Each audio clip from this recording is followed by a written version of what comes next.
Dios ha sido bueno, bueno es Dios. Buenos días, tomen asiento por favor. Hebreos capítulo 3, verso 12, por favor. Hebreos capítulo 3, verso 12. La Biblia dice: mirad, hermanos, que no haya en ninguno de vosotros corazón malo de incredulidad, para apartarse del Dios vivo. Antes exhortándoos los unos a los otros cada día, entre tanto que se dice hoy, para que ninguno de vosotros se endurezca por el engaño del pecado. Porque somos hechos participantes de Cristo, con tal que retengamos firmes hasta el fin nuestra confianza del principio. Entre tanto que se dice, si oyereis hoy su voz, no endurezcáis vuestros corazones como en la provocación. ¿Quiénes fueron los que, habiendo oído, le provocaron? ¿No fueron todos los que salieron de Egipto por mano de Moisés? ¿Y con quienes estuvo él disgustado 40 años? ¿No fue con los que pecaron, cuyos cuerpos cayeron en el desierto?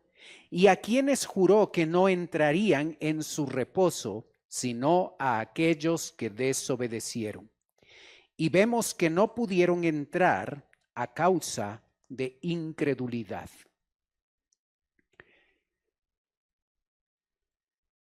El tema del libro de Hebreos es la grandeza de Jesucristo. Este concepto teológico debe ser un concepto que no queda solo en nuestra mente, sino que debe afectar nuestra manera de vivir. Y aquí el texto nos muestra cómo este concepto de que Jesucristo es el más grande debe afectar nuestra forma de vivir. Continuamos observando la segunda advertencia que el escritor hace para que nosotros tengamos cuidado en la forma en la que nosotros vivimos. Si una persona quiere que al ser observada su vida, los demás se den cuenta de que el Dios en el que creemos es un Dios grande, la persona necesita, número uno, analizar su corazón. Tal vez usted ha experimentado algo de eso con nuestro corazón físico. Quizás le han hecho un electrocardiograma, o quizás le han hecho un ecocardiograma, le han puesto un Holter, un aparato que graba todo lo que sucede en su corazón para poder determinar ciertas cosas. Y después le han dicho, ¿sabe qué? No pasa nada, es un asunto emocional. O puede ser que había un problema, hay una arritmia, hay alguna dificultad. Cuando nosotros queremos analizar nuestro corazón, el corazón físico, el órgano, hay ciertos exámenes, ciertos procedimientos que se siguen para determinar la salud de nuestro corazón. Y puede ser, usted tiene que comer mejor, usted tiene que caminar un poquito, usted tiene que hacer ejercicio, y ahí nos dan algunas recomendaciones. En el lado espiritual, nosotros necesitamos hacer un análisis de nuestro corazón. El texto empieza mostrándonos que este análisis del corazón no debe ser algo optativo, debe ser algo que nosotros lo hacemos porque es una orden. Cuando usted se hizo un chequeo de su corazón, puede ser que, la insistencia de su esposa, tienes que irte al cardiólogo, tienes que hacer esto, y ya por tanta insistencia usted fue y todo eso, pero quizás usted no estaba convencido que no pasa nada y todo marcha bien. Con nuestro corazón espiritual, el texto dice, mirad, mandamiento. Analiza con mucho cuidado y observa si tienes un corazón malo e incrédulo. Mirad, un análisis profundo, un electrocardiograma, un ecocardiograma, un holter de nuestro corazón espiritual, analizarlo con detenimiento, analizarlo con profundidad, analizarlo con cuidado para determinar qué tipo de corazón espiritual nosotros poseemos. Mirad no es opcional. Se lo pone al principio de la oración por un asunto enfático para mostrar lo importante de este mandamiento en la vida del creyente. Un análisis completo, profundo de nuestro corazón. Y cuando el escritor escoge la palabra mirad, el mandamiento mirad, lo pone allí en el texto para mostrar que esto debe ser una práctica espiritual, una práctica continua. Así es que este examen de corazón espiritual no es que nos hacemos una sola vez en la vida y ya. Nosotros necesitamos con frecuencia evaluar nuestro corazón. Cuando nos hicimos un electrocardiograma, seguramente el doctor, sobre todo si encontró algo que debemos tener cuidado, nos dijo, cada 6 meses le espero. O cada año le espero. Cada año usted tiene que hacerse un electrocardiograma, usted tiene que hacerse un ecocardiograma. No, estos quieren sacar la plata, que va a estar viniendo cada año y usted ya ha pasado 5 años y no ha vuelto. Ok, tenga cuidado con esa práctica cuando usted evalúa su corazón espiritual. Mirad, de manera continua, de manera permanente, de manera habitual, nosotros necesitamos hacernos un chequeo de nuestro corazón espiritual. Necesitamos hacerlo. Porque de todas las cosas engañosas, nuestro corazón es el engañoso. Porque el corazón de todo problema es un asunto de corazón, dijo alguien. Evaluación profunda. ¿Quiénes deben hacerse ese examen? Mirad, hermanos, para que no quede duda de que esto se trata de una orden que debe ser aplicada a los creyentes, a las personas que hemos recibido a Cristo como Salvador personal. El texto lo puntualiza. Mirad, hermanos, a ustedes les digo. ¿Qué les dice? Que no haya en ninguno de vosotros corazón malo de incredulidad. En esa evaluación de nuestro corazón, nosotros podemos llegar a 2 conclusiones. O tenemos un corazón sensible y obediente a Dios, o tenemos un corazón malo de incredulidad. La incredulidad no es una característica de la persona incrédula. El creyente, aquella persona que ha recibido a Cristo como Salvador, una persona salva, un hijo de Dios, puede cometer el pecado de incredulidad, ser una persona desobediente, desconfiada de las cosas de Dios.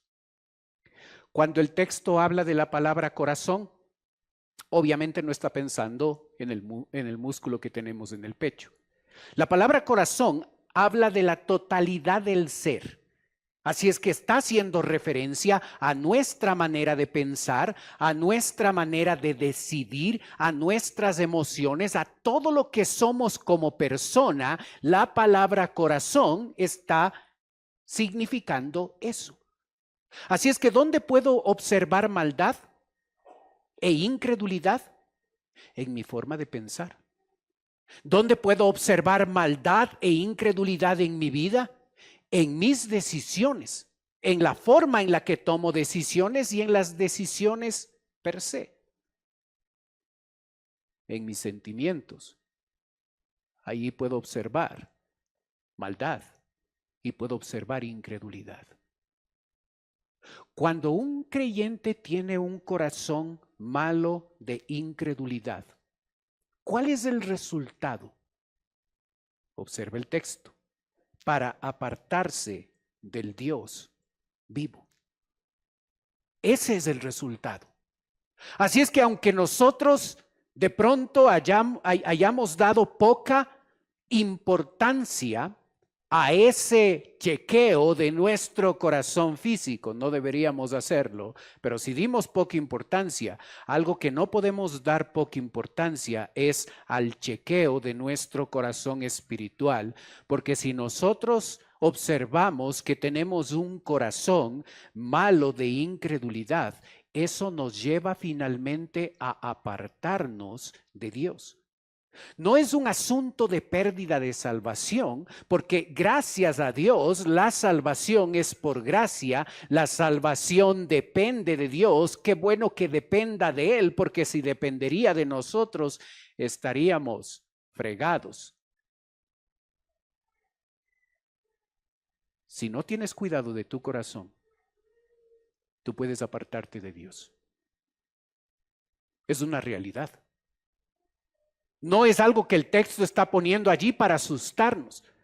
Está mostrándonos claramente que si nosotros tenemos un corazón malo de incredulidad, el resultado de tener un corazón así es que nos vamos a apartar de Dios. Estas palabras no están dichas a alguien que no conoce del Señor. Mirad, hermanos, ustedes creyentes verdaderos, hijos de Dios que han recibido a Cristo como Salvador, ustedes deben tener cuidado, deben hacer una evaluación seria y profunda de su corazón, porque si ustedes hallan un corazón que es malo y que es incrédulo, eso finalmente les va a llevar a apartarse de Dios. El análisis constante y profundo de nuestro corazón nos llevará al hecho de saber si tenemos un corazón sensible a Dios o tenemos un corazón engañoso, malo, de incredulidad. Así es que tomemos en serio la referencia que el texto hace. El verso 13 nos muestra un segundo principio. Antes, exhortándoos los unos a los otros cada día, entre tanto que se dice hoy, para que ninguno de vosotros endurezca por el engaño del pecado. En vez de tener un corazón malo de incredulidad, lo que ustedes deben hacer es exhortarse unos a otros. Y otra vez pone el peso de ser un mandamiento, no es opcional. No es el hecho de que a mí no me gusta exhortar a otros, a mí no me gusta, el significado de esa palabra es, a mí no me gusta amonestar a otros, yo prefiero ver la vida de otros desde lejitos, porque si me acerco y digo algo y comento algo, voy a salir mal parado, se van a enojar conmigo, se van a resentir, y muchas de las veces la práctica bíblica de la exhortación es algo que no ocurre con frecuencia en la vida de un creyente. Hermano, es un mandamiento. Exhortarnos unos a otros. Exhortarnos unos a otros es un mandamiento. Y es un mandamiento que tiene el objetivo de que se convierta en una práctica habitual en los creyentes. Cuando nosotros exhortamos, cuando nosotros amonestamos seriamente, no debemos amonestar a otro creyente por gustos y preferencias. No. Cada uno tiene la libertad de tener sus propios gustos y sus propias preferencias. La exhortación debe basarse en conceptos bíblicos. Cuando hay un hermano que ha quebrantado un principio bíblico, entonces la exhortación tiene lugar.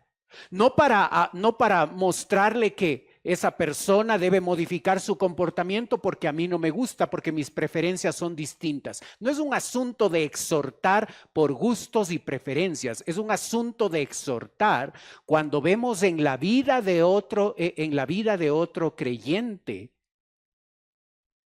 que algo espiritual está mal. Debo exhortar viendo primero la paja en mi ojo, viendo la viga en mi ojo, antes de tratar de quitar la paja del otro. Así es que debo exhortar con autoridad. Exhortación no es criticar. Exhortación es la práctica de amonestar a otros movidos por el amor. Así es que exhortar no me da la libertad de estar diciendo a todo mundo es que eres pecador, es que eres mentiroso, es que eres así, es que eres así, es que eres así. No, la base no es la crítica. La base es el amor, la motivación es el amor y la razón de la exhortación es la Biblia, es el pecado. No son gustos, no son preferencias, no son diferencias entre nosotros que todos las poseemos. Pero tú y yo somos responsables de exhortar. Yo necesito que tú me exhortes. No tiene que ver con el puesto. No es que alguien que está en alguna posición, a él no se le puede decir nada. No.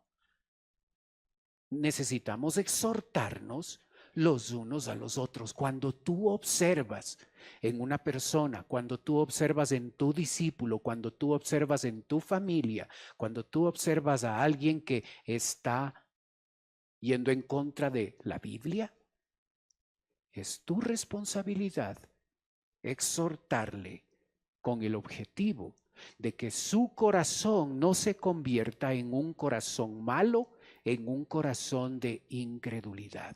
Así es que te puedes dar cuenta que la Biblia no nos mira de manera como una isla cada uno de nosotros. Nos mira como una comunidad, nos mira como una familia cristiana, nos mira como cuerpo. Antes exhortándoos para cuidarse de no tener un corazón malo de incredulidad que les puede llevar a apartarse del Señor. Ustedes creyentes necesitan desarrollar el hábito de exhortarse los unos a los otros para en amor amonestarse para que todos podamos tener un corazón sensible, un corazón obediente al Señor, un corazón que confía, que cree. Y no un corazón malo, un corazón incrédulo. ¿Observas? Para poner peso a esta práctica, a este mandamiento de exhortarnos los unos a los otros, el escritor de Hebreos va a apoyar su argumento en una cita del Antiguo Testamento. Aquí hay una cita del Salmo 95, donde dice: entre tanto que se dice hoy, para que ninguno de vosotros se endurezca por el engaño del pecado. Si nosotros no tomamos en serio nuestra responsabilidad de exhortarnos los unos a los otros, nosotros podemos observar el resultado de endurecernos por el engaño del pecado. Así es que debemos dejar nuestros pensamientos y nuestros prejuicios y nuestra propia opinión acerca de la práctica de exhortarnos. Y nosotros necesitamos ser obedientes al Señor en esta área. Señor, tú me mandas que yo exhorte a otros, que amoneste a otros. Lo voy a hacer no porque la otra persona tiene gustos, preferencias distintas a la mía. Lo voy a hacer porque lo que observo en ese hermano es algo que está en contra de tu palabra. No son suposiciones, son realidades. Yo observo la realidad del pecado en la vida de este hermano. Lo voy a hacer no porque la exhortación me da una carta abierta a la crítica. Pastor, ese es el mensaje que yo quería escuchar. Así es que usted va a ver en la iglesia desde hoy, voy a criticar a uno y a otro y a uno y a otro. Y si alguien me reclama, yo le voy a decir, el pastor me dijo que debo hacer eso. No es una carta abierta para criticar. La exhortación es motivada por el amor a mi hermano, donde quiero ayudarle a que su corazón no se convierta en un corazón malo y de incredulidad. Y por eso el ejercicio y el cumplimiento de este mandamiento en nuestra comunidad es importante. Y a la vez voy a tener la humildad suficiente para recibir de otro la exhortación que muchas veces yo necesito. Se necesita humildad para recibir la exhortación de otro. Así es que este no es un tema unilateral. Nosotros debemos, motivados por el amor, exhortar a otros por prácticas pecaminosas, motivados por el amor. Y debo tener la humildad suficiente para recibir la exhortación de otros. A mí nadie tiene que decirme nadie tiene que decirme lo que yo tengo que hacer.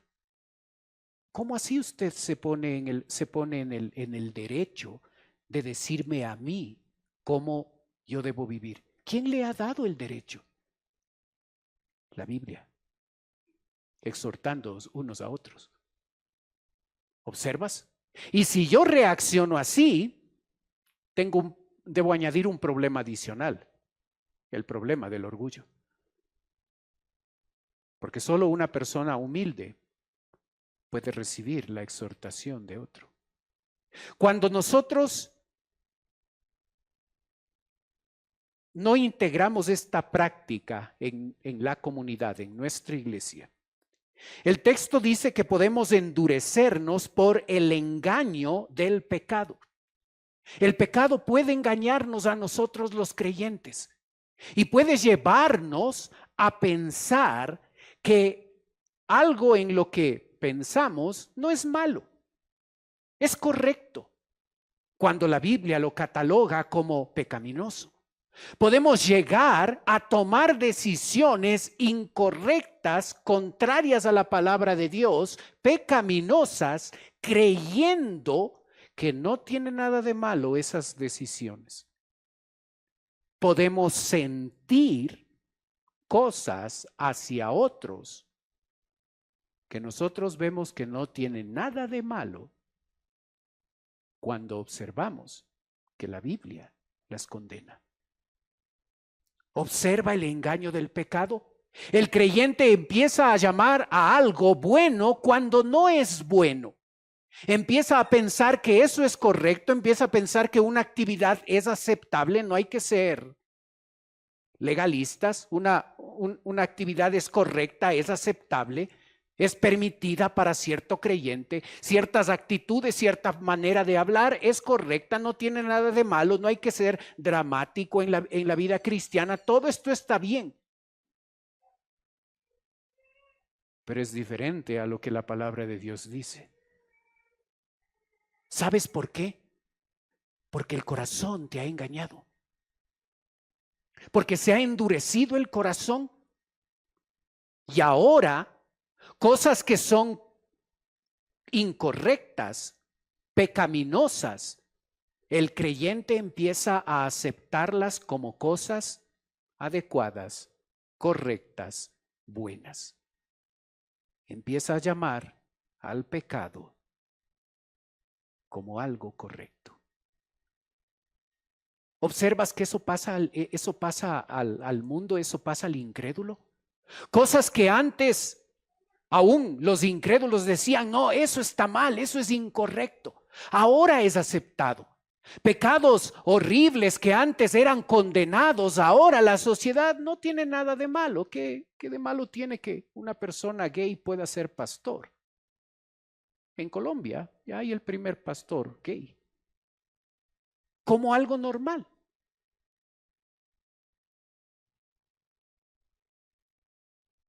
El engaño del pecado sucede no solo en la vida del incrédulo, sucede en la vida del creyente. Y cuando te engaña, te lleva a pensar que esta forma de pensar no tiene nada de incorrecto, es contrario a la palabra de Dios, pero no tiene nada incorrecto. Estas decisiones no tienen nada incorrecto, yo las tomé basado en mi criterio formado y no importa si es contrario a la palabra de Dios, ni me doy cuenta que estoy yendo en contra de la palabra de Dios. ¿Por qué? Porque mi corazón ya está endurecido y porque el pecado me ha engañado. Ten mucho cuidado de pensar que tú no necesitas un análisis profundo de tu corazón.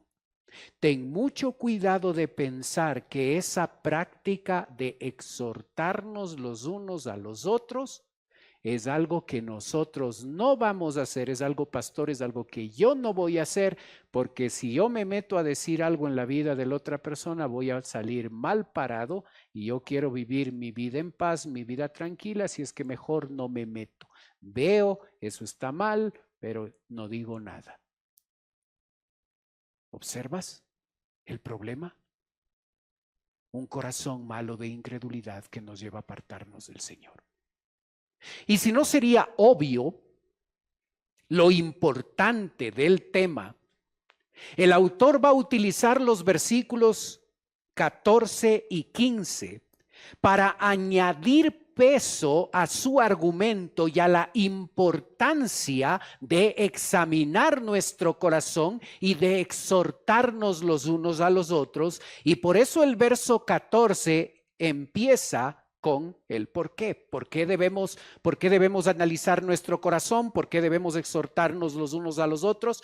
Porque somos hechos participantes de Cristo, con tal que retengamos firme hasta el fin nuestra confianza del principio. Entre tanto que se dice, si oyereis hoy su voz, no endurezcáis vuestros corazones como en la provocación. ¿Observas? ¿Por qué debemos tomar en serio el asunto? Porque somos hechos participantes de Cristo.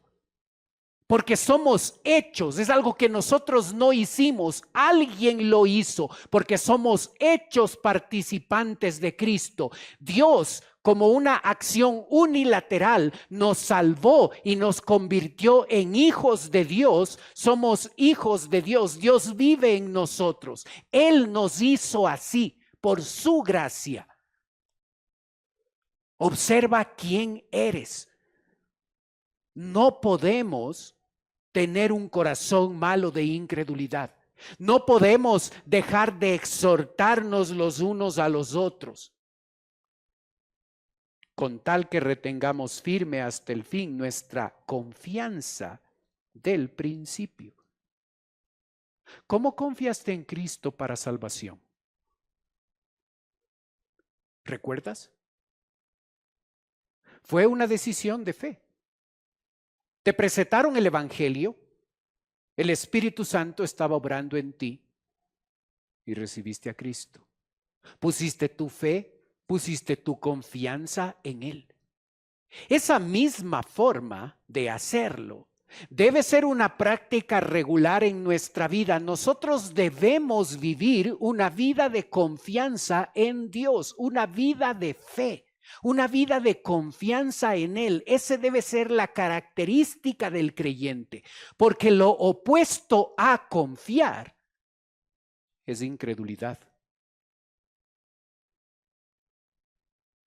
¿Observas? La confianza, la fe, no es positivismo. Se escucha en la iglesia. Hermano, métale ganas al negocio, le va a ir bien, confía en Dios, métale ganas. Eso no es fe. Eso es positivismo, no fe. La fe está atada siempre. La fe está atada siempre a la Biblia. Cuando tú lees un versículo de la Biblia y llegas a obedecer esa instrucción de la palabra, estás actuando en fe, estás poniendo tu confianza en eso que Dios ha dicho y por eso le obedeces. Eso es fe. La fe no está desconectada de la Biblia. La fe está fundada en la Biblia, así es que tengamos cuidado en nuestro hablar, échale ganas, haz esto y pensando que eso es fe. Eso no es fe. Eso es positivismo, eso es aliento, eso es ánimo, eso no es fe. La fe está fundada en la Biblia, así es que cuando está hablando de la confianza que tuvimos al principio, esa confianza que tuvimos al principio para recibir a Cristo estuvo fundado en la palabra, escuchamos el Evangelio y confiamos en Él y por eso somos salvos y cada día necesitamos escuchar la palabra de Dios, confiar en lo que Dios nos dice hasta el final. ¿Observas? Para que esto de analizar el corazón y de exhortarnos unos a otros llegue a ser importante, el autor bíblico continúa tratando de enfatizar la verdad. Y ahora va a poner un ejemplo tomado de la nación de Israel. El mal ejemplo del pueblo judío debe ser un ejemplo en el que nosotros no caigamos. Muchas personas piensan que solo experimentando las cosas nosotros aprendemos. Así es que para aprender las consecuencias negativas y pecaminosas del alcoholismo, debo tomarme unos 5 o 6 tragos y sí, esto sí ha sido malo, esto ha sido horrible. Entonces, ya que lo experimenté de primera mano, ya que no me están contando, ya que yo lo experimenté, ok, ahora sí ya nunca más me voy a tomar unas 5 copas. ¿Voy a drogarme? Ok, ahora sí entiendo la gravedad de la droga en la vida. ¿Voy a tener sexo fuera del matrimonio? Entonces ahora sí, ya tengo la experiencia de lo negativo y lo destructivo que es ese pecado en la vida. No es la forma de aprender.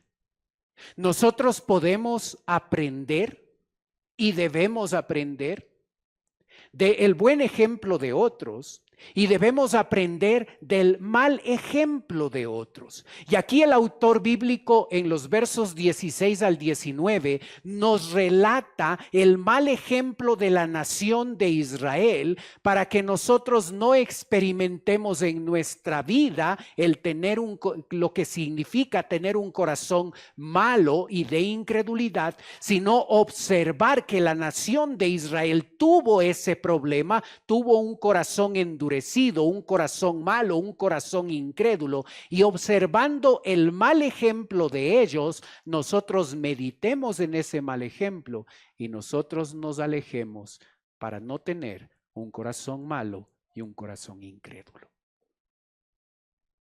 ¿Cómo aprendes? ¿Aprendes metiéndote en experiencias pecaminosas? ¿O tienes un poquito de sabiduría y aprendes del mal ejemplo de otros? La Biblia registra esto. Registra el pecado y registra el mal ejemplo a lo largo de toda la Biblia de ciertos personajes de la nación de Israel y lo pone allí en las Escrituras para que nosotros seamos un poquito inteligentes y aprendamos, valga la redundancia, a aprender. del mal ejemplo, del buen ejemplo y del mal ejemplo de otros. ¿Qué hicieron los israelitas? Que nosotros deberíamos tener cuidado de no repetir. Observa verso 16.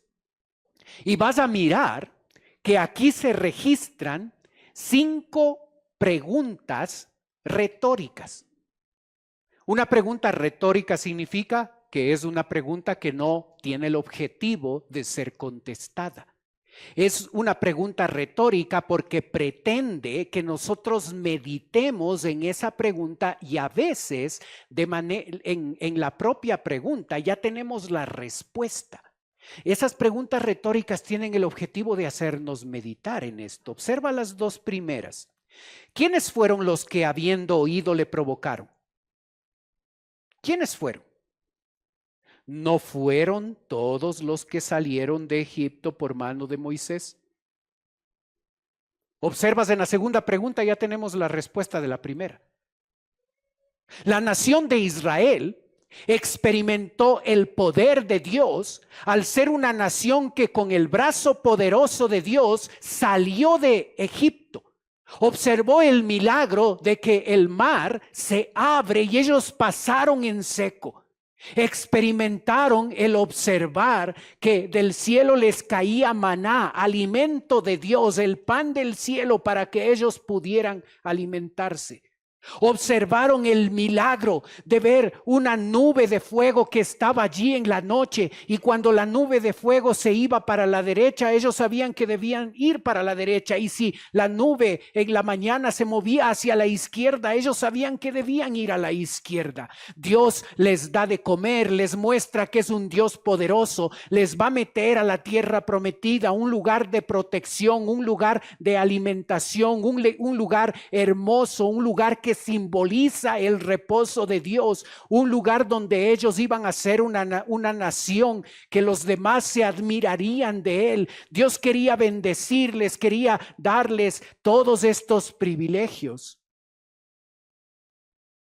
pero por su incredulidad, los hombres mayores de 20 años murieron en el desierto. Hermano, ten cuidado de tener un corazón incrédulo, porque el corazón incrédulo te hace perderte de bendiciones que Dios quiere darte. Dios había bendecido a la nación de Israel y le quería continuar bendiciéndoles, y por su corazón incrédulo no entraron a la tierra prometida. Observa las siguientes 2 preguntas. ¿Y con quiénes estuvo él disgustado 40 años? Respuesta: ¿no fue con los que pecaron, cuyos cuerpos cayeron en el desierto?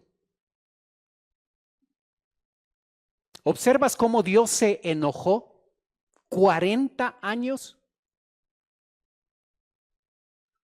Probablemente ni los más resentidos se enojan 40 años.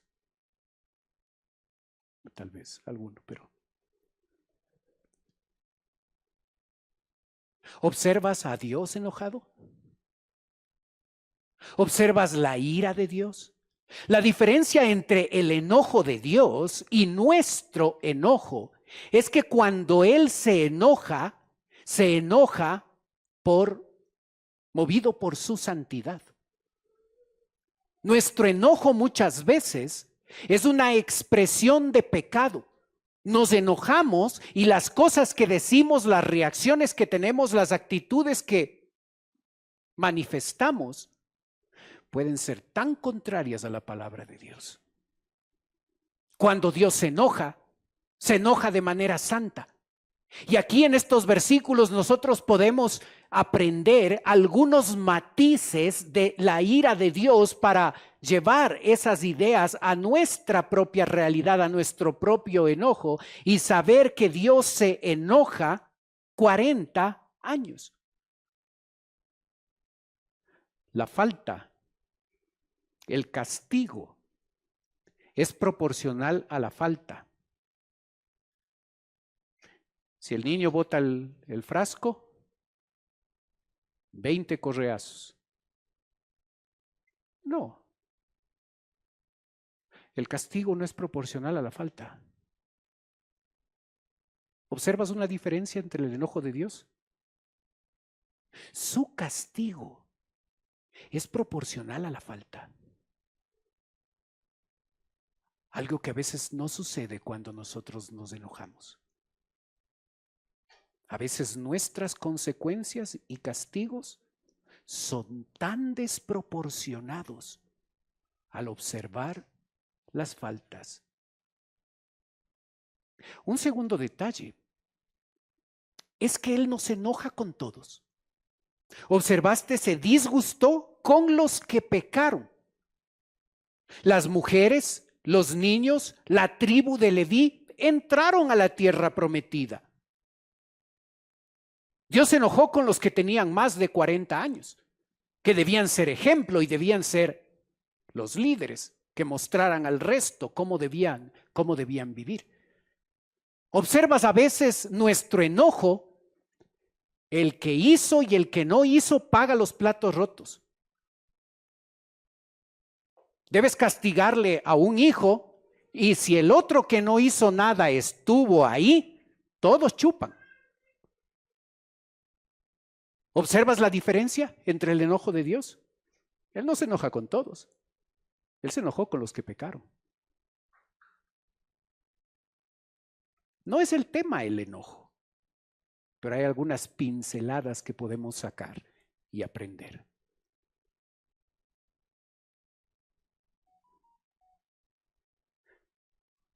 Cuando tú analizas tu manera de vivir, ¿produces en Dios alegría o produces en Dios enojo?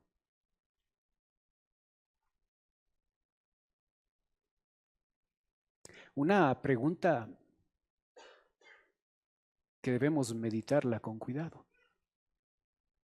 Cuando tú observas tu manera de vivir, ¿Dios sonríe o se enoja?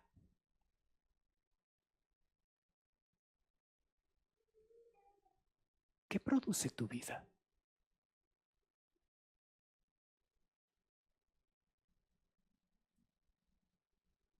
Verso 18. Y a quienes juró que no entrarían en su reposo, sino a aquellos que desobedecieron y vemos que no pudieron entrar a causa de incredulidad. ¿Con qué empezó la historia? Un corazón incrédulo. ¿Con qué termina la historia? Con una referencia a la incredulidad. Esto es una figura del lenguaje que se llama inclusio. Empiezo y termino de la misma forma. Así es que cuando leas otra historia y te des cuenta de ese detalle, ya sabes que es una figura del lenguaje llamada inclusio. Empiezo de una forma y termino de otra, para resaltar cuál es el tema, cuál es el asunto que quiere tratarse. Un creyente debe tener cuidado con la incredulidad. Un creyente debe tener cuidado con la incredulidad. Un creyente debe tener un corazón sensible, un corazón obediente para Dios, un corazón que esté dispuesto y confiado en Él, un corazón que pueda hacer lo que Dios dice, un corazón que piensa cosas que son acordes a la palabra de Dios, que toma decisiones acordes a la palabra de Dios, que siente cosas que un creyente debe sentir, porque lo opuesto es pensar en cosas contrarias a la palabra, decidir cosas que son contrarias a la palabra y tener sentimientos que no debería tener un creyente. ¿Qué tipo de corazón tienes? la nación de Israel experimentó el hecho de que no pudieron entrar a la tierra prometida porque tenían un corazón incrédulo. Ellos llegaron a no experimentar la bendición de Dios. Dios quería meterles en la tierra prometida, un sitio donde había abundancia, donde había protección, donde las otras naciones iban a alabar a Dios, donde iban a reconocer, pero estos, ¿qué privilegios tienen al estar en este lugar? Iban a experimentar la protección de Dios, iban a experimentar la presencia de Dios a través del tabernáculo y todas esas bendiciones que Dios quería darles, no las tuvieron porque fueron incrédulos. ¿Te estás perdiendo de alguna bendición que Dios quiere darte? ¿Porque eres incrédulo? ¿Porque eres rebelde? ¿Porque eres testarudo? ¿Porque eres desobediente?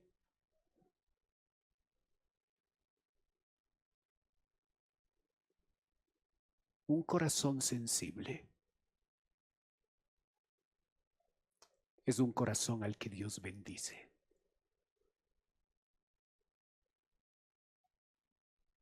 ¿Qué tipo de corazón tienes? Cuando vayas a tu casa, tómate un tiempo para reflexionar, para pensar. Hazte un electrocardiograma.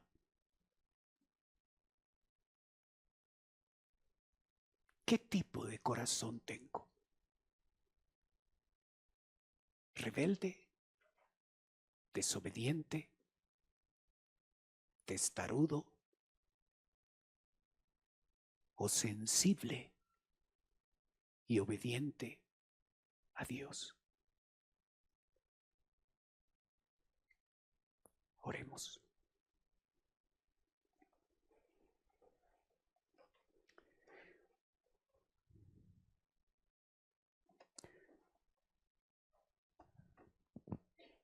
Padre Celestial, queremos darte gracias por tu palabra.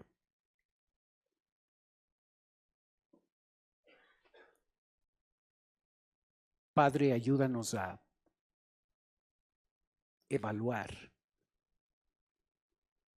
con cuidado, con detenimiento y con profundidad nuestro corazón. Ayúdanos a observar qué tipo de corazón tenemos. Y si nos damos cuenta, Señor, que hay rebeldía, que hay desobediencia, que no somos sensibles a tu palabra,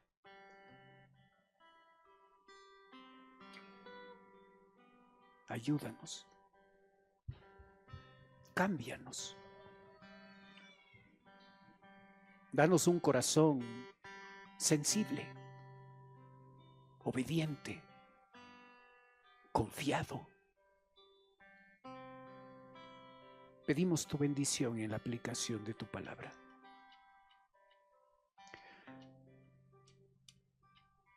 Mientras usted sigue orando, por favor. Puede ser que esta mañana nos está visitando alguien que viene por primera vez. Si ese es su caso y usted quiere permitirme orar por usted, mientras los demás tienen sus ojos cerrados, usted puede levantar su mano Con eso me está diciendo, pastor, vengo por primera vez, ore por mí. ¿Hay alguien así con nosotros? Gracias, veo su mano. ¿Alguien más por primera vez con nosotros?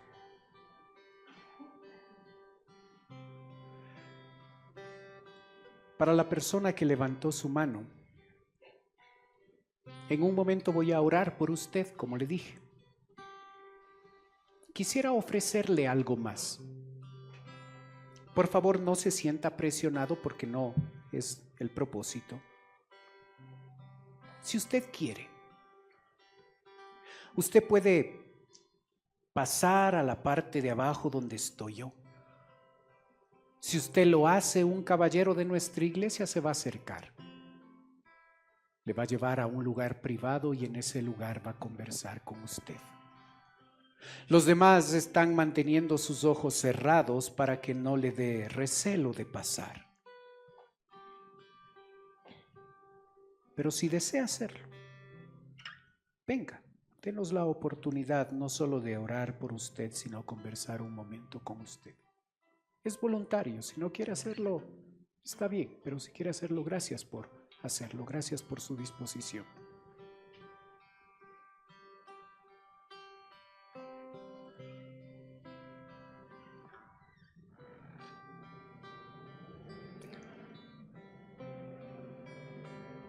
Bienvenido. Le atienden afuera.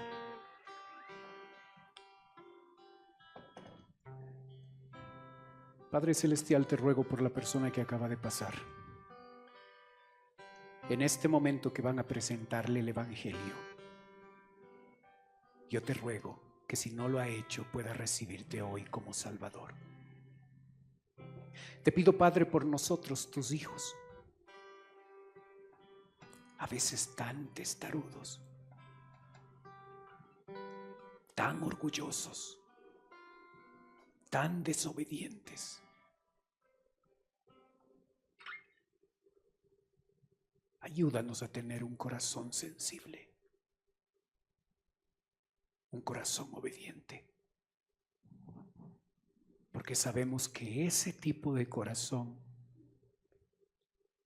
es al que tú bendices. Oramos en el nombre de Cristo Jesús. Amén. Dios ha sido bueno.